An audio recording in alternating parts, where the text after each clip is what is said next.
매일 아침 만나는 알뜰한 생활정보 K라디오 라디오정보. 라디오정보는 AM1330, FM95.9에서 동시방송되고 있습니다. 또 인터넷 AM1330KR.com과 스마트폰 앱 누리라디오와 구글폰 라디오에서도 생방송으로 들으실 수 있고요. 유튜브 채널 K라디오 1330으로 들어오시면 라디오 정보 언제든지 재방송 들으실 수 있습니다. 애청자 여러분들의 많은 이용 바랍니다.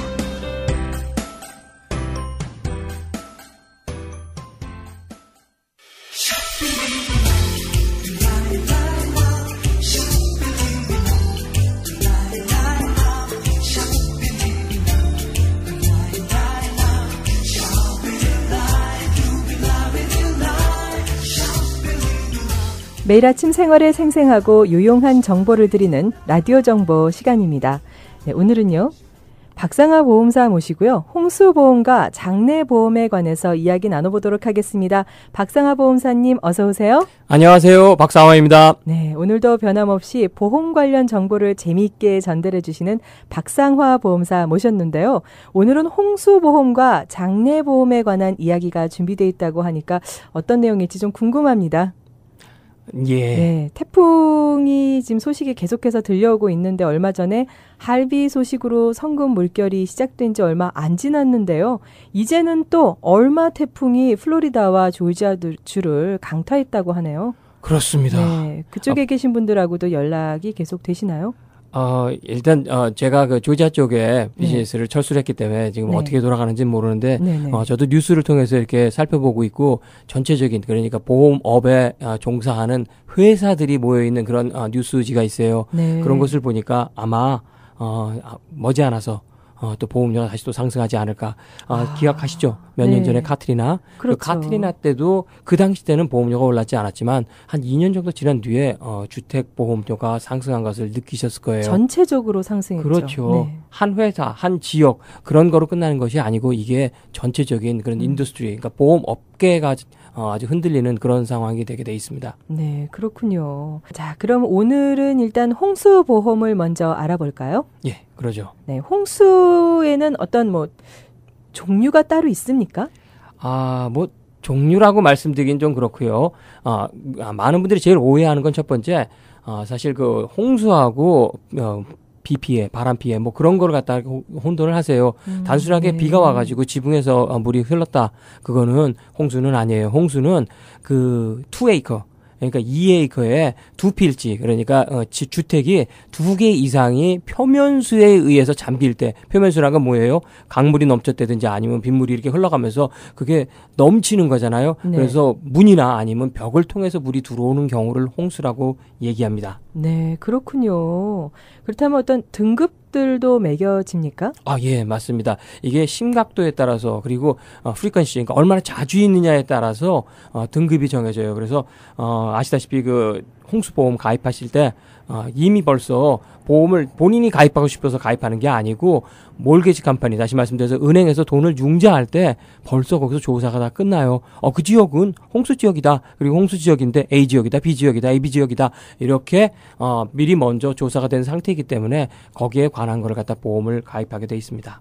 그러니까 홍수 지역이 따로 조금 정해져 있군요. 그렇죠. 홍수가 나는 곳은요. 주로 굉장히 아주 습관적으로 이제 나 있게 돼 있어요. 멀쩡한 곳에서 갑자기 건조한 지역에서 홍수가 발생하지는 않습니다. 그러니까 쉽게 말씀드리면요, 플로리다는 거의 전체가 다 홍수 지역이다라고 생각하시면 되겠습니다. 그렇다면 이번에 제가 보기에도 비싼 주택들이 그 마이애미나 플로리다에도 굉장히 많이 있잖아요. 예. 그럼 알고도 그 홍수 지역에 주택을 좀 구입을 하시는 거네요. 예, 현실이 바로 그렇습니다. 현실적으로, 네. 예, 그러니까 홍수 지역 안에 본인이 자발적으로 들어가서 주택을 알면서, 구입하신 거예요. 네, 그렇군요. 예. 물론 홍수 지역이 아닌 곳에도 자, 그렇다면 이런 경우에 홍수 피해를 받게 되면은 어떻게 됩니까? 예, 만약에 홍수 보험이 없이 홍수 피해를 받게 되면은 그냥 가입자가 다 책임지셔야 돼요. 이거는 주택보험으로 해결이 되는 것이 아닙니다. 그러니까 주택보험의 홍수 피해는 사항이 인클루드가 안 돼 있으니까. 안 돼 있습니다. 네. 지진, 홍수 그런 것들은 별도로 가입하셔야 돼요. 가격이 얼마나 되나요? 가격이요? 가격은 네. 여기 페마라는 곳, 그러니까 그 미 연방 그 홍수 조절국에서 이렇게 통계를 내놓은 거 보니까 뭐 2014년도 통계인가요? 약 700여 불 정도가 돼요. 700불이 1년에 1년에 700불이요? 1년에 700여 불 정도 되는데 일리노이주는 당연히 그거보다 낫겠죠. 집 이건 별로 없으니까요. 그렇죠. 그런 예. 일이. 이제 거기에는 사막지대도 있겠고, 예. 뭐 저희 같은 지역도 있고, 그 다음에 플로리다 같은 그런 지역도 있어요. 그러니까 플로리다 같은 곳은 굉장히 네. 높겠고, 이쪽 윗동네 같은 경우에는 그렇게 크게 심각하지는 않겠다. 네. 자, 그렇다면 홍수보험 가입은 어떻게 하나요? 예, 그냥 여러분들 에이전트한테 여쭤보세요. 각 보험회사에서 홍수보험을 취급하고 있습니다. 네, 각 보험회사에서요. 예, 그렇습니다. 네. 뭐 홍수보험을 가입하는데 시간이 좀 오래 걸리는지. 예, 아무래도 저희들이 홍수보험은요 자주 하는 게 아니에요. 그러니까 에이전트가 익숙하지 않아요. 첫 번째. 잘 모르실 수도 있겠네요. 그렇죠. 예. 한 번도 안 해볼 수도 있어요. 근데 한 번도 안 해볼 수는 없고, 간혹가다 이 일이 벌어지기 때문에 잘 못해요. 그게 사실이고요. 현실적이고요. 그리고 또 하나는 뭐 여기 어디다 보내야 되고 뭐 그런 것들이 많아요. 그래서 저희들이 시간이 좀 걸려요. 그러니까 그냥 쓸데없이 뭐 쓸데없다는 건 아니지만 괜히 궁금해서 우리 집은 얼마나 될까 그런 거 물어보지 마세요. 에이전트들한테 굉장히 힘든 아주 노역이 됩니다. 네. 커버리지는 어떻게 됩니까? 커버리지는요. 보통 그 주택인 경우에 개인 건물인 경우에 25만 불 그리고 주택 안에 있는 자기 자산 있죠. 네. 그 재산이 10만 불까지 제한이 돼 있습니다. 하지만 비즈니스인 경우에는 건물이 50만 불까지 좀 높아요. 갑자기 뭐 비 소식 듣고선 나 가입해야 되겠다고 가입하신다고 해서 커버되는 것도 당장은 아니에요. 이게 네. 또 묘하게 30일 웨이팅 피리어드가 있어요. 그러니까 30일 동안 가입하고 나서 30일 안에 만약에 비가 온다. 태풍이 몰려오고 있어. 난 가입해야지. 그런 게 되지 않는다는 거예요. 그 기간 동안엔 커버가 네, 안 되는 30일 거군요. 동안에는 웨이팅 피리어드가 있기 때문에 그게 되지 않습니다. 네, 잘 알겠습니다. 예. 자, 홍수보험은 일단 이 정도로 마무리를 좀 해보고요. 이제는 장례보험에 관해서 좀 알아보도록 할 텐데요. 예. 이것 때문에 지난주에 어디를 방문하셨다고요? 예. 동네 장의사를 방문했습니다. 장의사요? 예. 그 이유는 그 생명보험을 취급하는 에이전트 분들께서 소개하는 Final Expense Life Insurance라는 그 생명보험의 일종, 말 그대로 생명보험이에요. 이런 것들이 있거든요. 그런데 네. 그게 조금 달라요. 장례보험도 그러니까 일종의 생명보험의 한 부분이군요. 그렇죠. 장례보험. 저희들이 전통적으로 생명보험 에이전트들이 판매하는 거는 그냥 말 그대로 생명보험인데, 뭐 절차가 간단하고, 네. 뭐 아주 가입, 그 방법이 아주 쉬워요. 그렇다면은 그냥 생명보험을 가입하면 되는 것 아닙니까? 물론 그렇긴 하지만 뭐 혈액 검사를 따로 취하지 않는다든지 네. 그 death benefit 다시 말씀드려서 사망 시 보험 지급금이 낮은 보험이에요. 그러니까 뭐 절차가 간단하고 보험료도 낮고 그러기 때문에 네. 특별히 그 연세 드신 분들의 이렇게 딱 특화해가지고 만들어 놓은 보험이지 젊으신 분들께서 장례보험을 가입한다는 것은 조금 무리가 있습니다. 네. 금액이 얼마나 되나요? 예. 일단 전국 장례협회라는 곳이 있더라고요. 예. 그곳에서 그 2014년도 기준으로 해서 만들어 놓은 가이드라인을 보니까 중간선이 7,181불 정도가 장례 비용으로 들어간다라고 얘기를 합니다. 그러니까 여기에 맞춰가지고 그냥 보험을 가입하시면 되겠는데요. 참고로 일리노이주는 미국 전 평균보다 높다고 합니다. 일리노이주가 조금 높군요. 장례 비용이. 예, 이유는 저도 잘 모르겠습니다. 근데 네. 하여튼 높대요. 네. 그럼 뭐 어느 정도인지 대강은 제가 알겠는데요. 예. 네. 그렇다면 뭐 저렴하게 장례를 하실 수도 있지만 조금 고급스러운 장례를 하시는 분들은 어쩌면 조금 부담이 될 수도 있겠네요. 그렇죠. 예. 그러니까 뭐 고급스럽다는 얘기는 그만큼 경제적으로 여유가 있다는 거니까 그런 분들께서는 갑자기 생긴 장례 절차가 그렇게 부담이 되지 않는 경우이기 때문에 그건 또 얘기가 다르죠. 예. 박상하 보험사님 갑자기 그 장의사를 왜 방문하셨는지 궁금해졌어요. 죄송합니다. 먼저 말씀드려야 되는데 네. 일반 장례보험을 설명하다 보니까 제가 방문한 이유를 말씀을 못 드렸는데요. 이유가 있으셨나요? 예. 사실 저희들이 그 장례보험을 설계하려고 그러면은 장례 비용을 정확히 알아야 돼요. 물론 저 경우도 저희 어머니께서 지난해에 소천하셔서 장례식을 치렀지만 네. 그래도 이거는 특별한 거고 일반적인 것을 제가 그러니까 저희 고객들을 위해서 네. 만들어놓은 그런 자료를 준비하는 거기 때문에 직접 방문해서 얼마가 들어가고 어떤 방법으로 하는지 그런 것을 알아보려고 했습니다. 네, 그러니까 그 금액을 산출하려고 방문하셨던 거군요. 그렇죠. 네. 예, 특별히 아까 제가 처음에 설명드렸던 그 라이프 인슈런스의 일종인 파이널 익스펜스, 그 라이프 인슈런스 말고 장의사가 주도가 돼서 하는 보험이 바로 파이널 익스펜스 funeral 인슈런스라고 있어요. 보통 funeral plan이라고 얘기하더라고요. 그래서 장례 보험이라고 보통 이렇게 뭐 다 얘기하는데 두 가지가 다가 한국말로는 장례 보험이에요. 그런데 영어로 보면 완전히 달라요. 달라서 그 두 번째 이야기인 그 장의사를 지정한 장의사가 수혜자가 되는 그런 보험에 대해서 설명을 드리고자 합니다. 베네피셔리가 그러면 장의사가 되시는 거겠네요. 그렇죠. 예. 그 이유가 있어요. 그 이유는 잠시 후에 말씀드리겠습니다. 네, 그렇군요. 자, 이번에 뭐 금액을 산출하려고 장의사를 방문하셨는데요. 어떤 점들을 알아오셨는지 궁금합니다. 예, 그 두 가지 플랜의 장단점을 확실히 파악했어요. 전에는 제가 그냥 피상적으로 이것은 이런 때 쓰고 저것은 저런 때 쓴 것이다라고 생각했는데 네. 막상 장의사하고 인터뷰도 하고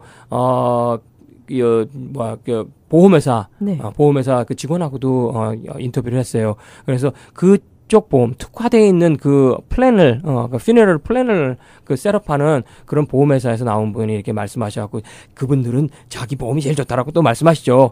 또 저분들은 또 저분들이 제일 좋다고 말씀하시고요. 그런데 저는 중가운데 입장에서 특별히 뭐 저도 이 보험을 취급을 하고 있긴 하지만 그래도 지금 여기 라디오 방송 청취자분들께 어떤 그 중간적인 입장에서 어느 것이 더 좋다, 나쁘다 뭐 이렇게 얘기하기엔 뭐하지만 그래도 장점은 이거고 단점은 이거다라고 비교를, 말씀드리기 위해서 입장에서. 나왔습니다. 네, 그렇군요. 어떤 점들이 좀 장점인지 단점인지 간단하게 좀 소개를 부탁드립니다. 예. 일단 그 첫 번째, 전자인 경우에는 일반적으로 저희들 생명보험 에이전트들이 가입하시죠. 이거는 말 그대로 정말 진짜 그냥 간단해요. 5,000불, 만불, 15,000불. 그 연세가 주로 금액이? 50대 후반부터 시작해갖고 뭐 한 70대 정도 되시는 분들께서 가입을 하시는 거예요. 네. 근데 이거는 말 그대로 홀라이프예요. 그러니까 종신보험인데 그렇죠. 간단해요. 간단해요. 그냥 돈도 그렇게 그냥 비싸지 않고 매월 특별히 뭐 그 여성인 경우에는 그렇게 비싸지 않아요. 비싸지 않은데 단점으로는 뭐가 있냐면 평생 계속 내셔야 돼요. 네. 계속 그냥 매월 그냥 그렇죠. 불입하셔야 되는 게 그게 좀 약간 단점이라면 단점이랄까. 그리고 건강 상태가 생각보다도 자꾸 사시면서 좋아지시는 경우가 있어요. 네. 그래서 나는 한 80세쯤은 하고 생각하셨는데 81세가 되셨는데도 여전히 건강하세요. 그분들께서 그때까지 계속 내시는 거죠. 그렇죠. 네. 앞으로도 한 20년은 더 내셔야 될 거예요. 예. 참고로 지금 현재 65세 전후로 되신 분들께서는 거의 100세까지 사실 거예요. 네. 사실 뭐 의료 혜택이 점점 더 좋아지고 있고 서비스가 나아지니까요. 예, 약이 발달됐죠. 네네. 예, 의학이 발달됐기 때문에 그렇게 쉽게 저희들이 일찍 돌아가지 않으세요. 그래서 그 점을 참조하시기 바랍니다. 그래서 그것이 장단점이 되겠고요. 후자인 경우, 그러니까 Final Expense Funeral Insurance, funeral plan. 예, funeral 그 plan. 후자인 경우에 장례보험은요. 이거는 어떤 것이냐면 말 그대로 제일 중요한 포인트는요. 아까 수혜자가 제가 장의사라 그랬죠. 네. 그 장의사가 된 이유가 있더라고요. 메디케이드예요. 아, 그렇군요. 메디케이드 서티파이드가 돼 있는 플랜이에요. 이게 저희들이 많이 간과하고 넘어가는 부분이거든요. 다시 말씀드려서 이 보험을 저희들이 그냥 셋업하는 경우에 무심코 셋업했는데 나중에 이게 치명적으로 방해가 되는 경우가 있어요. 어떤냐? 라이프 스타일이 마지막에 메디케이드 쪽으로 넘어가서 여생을 마치세요. 네. 다시 말씀드려서 널싱홈에서 여생을 마치시거든요. 근데 널싱홈에서 한두 달 있다가 돌아가시는 게 아니고 몇 년을 있다가 가세요. 그러다 보면은 저희들이 재산이 있으신 분들이 있죠. 이분들께서 그 널싱홈에 들어가시면서 메디케이드를 신청하시게 되면 자기 재산에 대한 부분이 문제가 돼요. 특별히 뭐 주택 하나 자동차 한 대는 뭐 재산으로 뭐 생각하지 않는다. 그래가지고 그냥 마음 놓고 좋아하시는데 실질적으로 그렇지 않습니다. 네. 나중에 돌아가시고 나면은 메디케이드를 신청해갖고 받은 수령 금액 있죠. 네. 그거를 주정부에서 받아가려 그래요. 예. 그러다 보니까 결국 내가 주택이 있으면 그런 건 문제가 돼요. 네. 그래서 저희들이 메디케이드를 신청할 때 가령 생명보험이 있죠. 그럼 생명보험에 캐시밸류가 있잖아요. 네. 그건 현금 가치가 있는 거예요. 그래서 그것 때문에 메디케이드를 신청할 때조차 방해가 되고 앞으로도 나중에 문제가 될 수도 있다. 그래서 그게 가장 큰 단점인데 이거인 경우에는 그러니까 이 funeral planning 경우에는 그 문제가 없어요. 이거는 제외돼 있어요. 그리고 묘지를 미리 구입하시는 거 있죠. 네. 그것도 제외가 돼 있어요. 제외가 돼 있다는 거는 그러니까 다시 말해 묘지를 내가 미리 사는 거 있죠. 네. 재산으로 취급되지 않아요. 나중에 콜레라로를 네. 잡아가지는 않아요. 담보물이 아니에요. 그렇군요. 예. 그래서 이런 걸 하는구나 미리. 그래서 생존에 계실 때 건강 상태가 나빠지시면서 널싱홈에 들어가시면서 그때 메디케이드를 주로 신청을 하세요. 네. 신청을 하실 그렇죠. 때 이제 그때 가셔가지고 이런 보험을 가입을 하시니까 본인이 직접 가셔도 돼요. 그러면 퓨너럴 플랜을 들어놓으시면은 훨씬 더 도움이 되시겠네요. 그렇죠. 나중에 메디케이드 신청하고 나서 돌아가시고 나서 그 다음번에 남은 재산에 대해서 어떤 그 보호를 받을 수 있다라는 그런 게 참 좋은 거죠. 그렇군요. 예. 그런데 이 미국 같은 경우는 이 관이 제가 보니까 한국에서 제가 본 거하고 조금 틀리더라고요. 그렇죠. 예. 안에가 있고 겉에 멋있는 관이 또 들어가더라고요. 그러니까 안관이 멋있는 거고 안관이 멋있는 거예요? 네, 겉관은 그냥 네. 이미 묻혀 있는 거예요. 저희들이 장의사에 가면요. 반짝반짝한 재질로. 예. 네.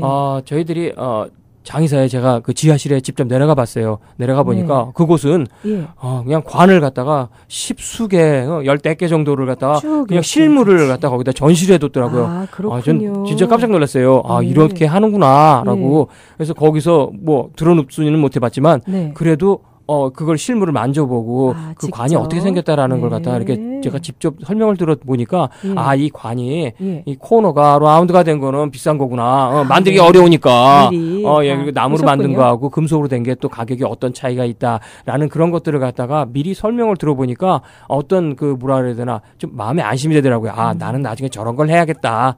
난 나중에 저런 걸 해야겠다. 그런 생각이 들고 결정을 갖다 미리 하실 수가 있어서 아마 그 본인이 직접 가셔서 먼저 고르시는 것도 나쁘지 않겠다라는 생각이 듭니다. 그렇군요.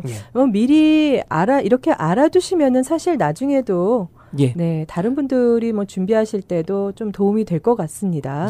그럼 그 생명보험과 그 funeral plan 두 개 다 이것을 저희들이 선택할 수 있는 그런 권한이 있나요? 그러니까 그러니까 후자의 생명보험을 가입했을 때, 그러니까 funeral plan을 가입할 때 금액을 정해야 되잖아요. 내가 10,000불짜리 할 것이냐, 15,000불짜리 할 것이냐, 그걸 미리 정할 때 그때 벌써 플랜을 갖다 정해놓게 되면은 그거를 개런티를 해줘요. 그러니까 지금 시가로 개런티해갖고 나중에 3년 뒤에 돌아가셨다. 그렇게 되더라도 그냥 그 가격으로 그냥 다 모든 걸 해드려요. 물론 그 장의사가 바뀔 수도 있죠. 갑자기 여기서 하시다 플로리다 가실 수 있잖아요. 그러면 플로리다로 그 돈이 그대로 트랜스퍼가 돼요. 그러니까 수혜자가 이쪽 A 장의사에서 B 장의사로 옮겨갈 수도 있어요. 그런데 그 당시 때 이 개런티 조항은 빠져버리죠. 하지만 그 보험 금액은 그냥 변동이 없이 그냥 그대로 가게 돼 있습니다. 그러니까 후자인 경우에 funeral 플래닝 경우에도 장의사를 미리 정하셔도 정해야 돼요. 미리 정하셔야 그러니까 수혜자를 정해 두시는 거거든요. 그래도 걱정 안 하셔도 된다는 거죠. 그렇죠. 그분이 하셔도. 수혜자일 뿐이지 그분들이 주관하는 게 아니에요. 그렇군요. 네, 알겠습니다. 끝으로 간단하게 가입 시 주의할 사항 한번 다시 짚어주시죠. 그리고 널싱홈에서 짧은 기간 있을 수도 있지만 긴 기간을 있으실 수가 있으세요. 특별히 배우자, 그 아내가 되겠죠.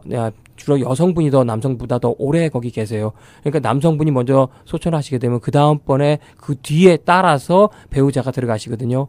들어가시면서 그때 이제 재산을 정리하게 돼요. 그래서 메디케이드 신청할 때 그게 문제가 되기 때문에 미리 그냥 해두시는 것도 괜찮겠고, 하지만 너무 빨리 하는 것도 뭐 그렇게 좋은 방법은 아니다. 근데 하여튼 모든 게 다 보험이라는 건 준비를 갖다가 빨리빨리 해두시는 게 좋겠습니다. 예, 알겠습니다. 오늘 어떻게 보면은 좀 쉽게 말씀 나누기 힘든 보험에 대해서 설명해 주셔서 정말 감사합니다. 보험에 대한 모든 궁금증을 해소해 주시는 박상아 보험사와 함께 오늘은 장례보험과 홍수보험에 대해서 알아봤습니다. 박상아 보험사님, 오늘 좋은 말씀 감사합니다. 감사합니다.